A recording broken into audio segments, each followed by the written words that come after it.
La pasteurisation est un procédé permettant de stabiliser un produit par la chaleur. Ce produit pourra se conserver plus longtemps et ses qualités organoleptiques et nutritionnelles seront conservées. Ceci est rendu possible grâce à la destruction des germes pathogènes, c'est-à-dire ceux responsables de maladies, et à la diminution du nombre total de micro-organismes. Le pasteurisateur à plaques est utilisé essentiellement pour des produits liquides comme des jus de fruits ou du lait. Pour fonctionner, on utilise l'eau du réseau qui va être chauffée par un groupe de chauffe. L'eau chaude ainsi produite va permettre de chauffer le produit à pasteuriser. L'eau chaude perd de sa chaleur et retourne vers le groupe de chauffe pour être chauffée à nouveau. L'échange de chaleur entre l'eau chaude et le produit à chauffer se fait au niveau des plaques de l'échangeur thermique. Ces plaques métalliques sont très fines et permettent le transfert de chaleur depuis le circuit de l'eau chaude vers le circuit du produit.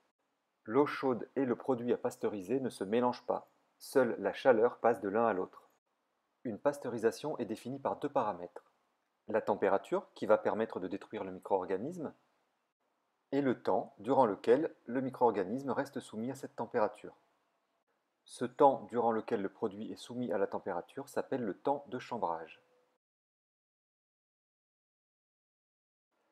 Le temps de chambrage peut être modifié en modifiant la distance que va parcourir le produit chaud dans un circuit calorifugé, c'est-à-dire dans lequel le produit ne refroidit pas. Le produit chaud sort de l'échangeur au point numéro 1. Il quitte le circuit calorifugé pour aller vers l'embouteilleuse au point numéro 2. Le temps de chambrage correspondra donc au temps mis par le produit pour aller du point 1 au point 2. Il existe en tout 6 points de connexion possibles.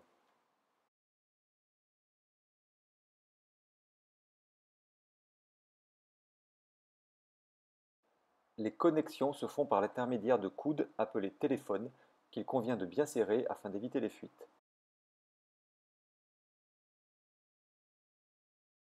En connectant directement le point 1 au point numéro 2, on obtient le circuit le plus court.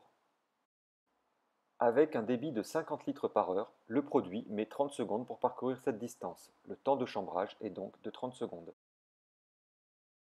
Un circuit un peu plus long est obtenu en connectant les points 1 à 4, puis 5 à 2. Dans cette configuration, le temps de chambrage pour 50 litres par heure est de 2 minutes et 30 secondes. Enfin, la dernière configuration, la plus longue, se fait en connectant les points 1 à 4, puis 5 à 6 et 3 à 2.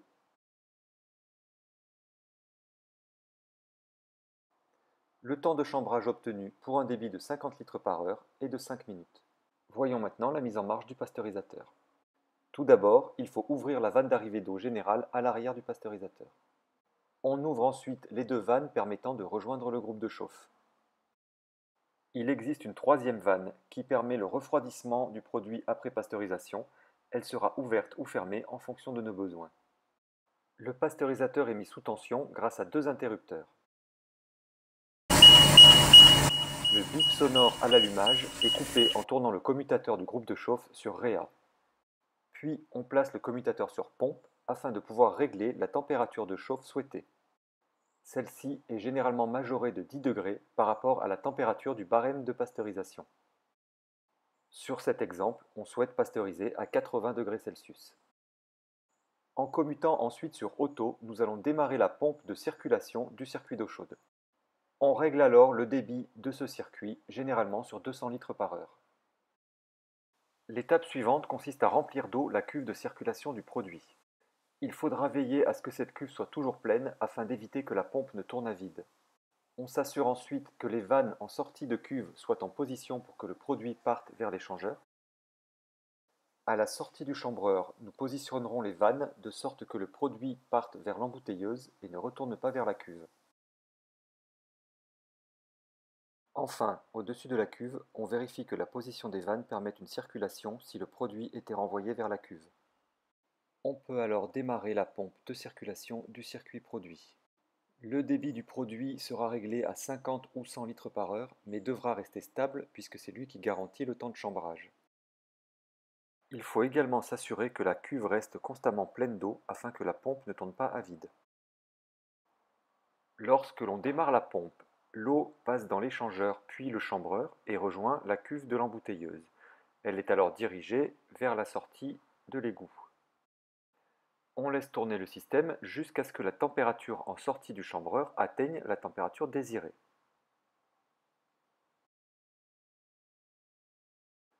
On va alors commuter les vannes de façon à ce que le produit passe dans le pasteurisateur.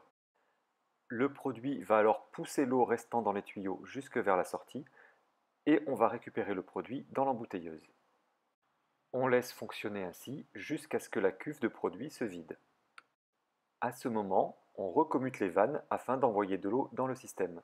L'eau va pousser le produit, ce qui va nous permettre de récupérer la totalité du produit. On arrête l'embouteillage dès que l'eau arrive de nouveau dans la cuve de l'embouteilleuse. Concrètement, voici comment se passe la commutation des vannes afin d'effectuer la pousse de l'eau par le produit.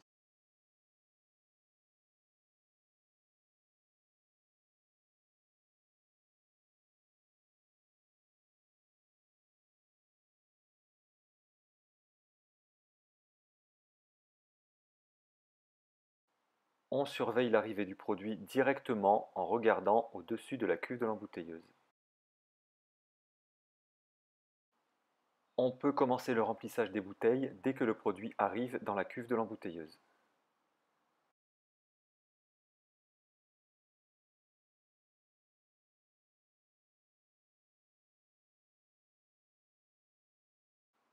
Lorsque la cuve de produit se vide, on commute de nouveau les vannes afin de réaliser la pousse de l'eau par le produit.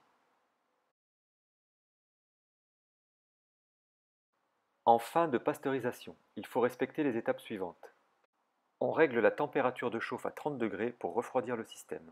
On remplace l'eau par de la soude afin de faire un premier nettoyage.